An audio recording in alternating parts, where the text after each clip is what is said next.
What's the meaning of cagily?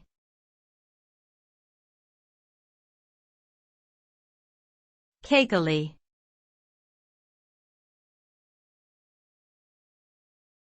Cagily.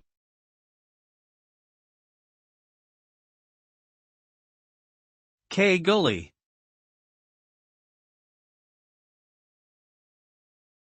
Cagily.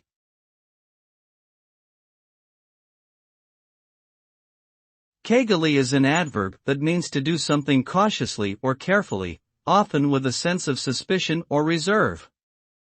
It implies a sense of wariness or prudence in one's actions, and can be used to describe someone who is being careful in order to avoid negative consequences or risks. In essence, cagily suggests an attitude of guardedness or circumspection, and highlights the importance of being mindful and deliberate in one's decision-making and actions. Overall, to act cagily is to proceed with caution and take care to avoid potential pitfalls or dangers.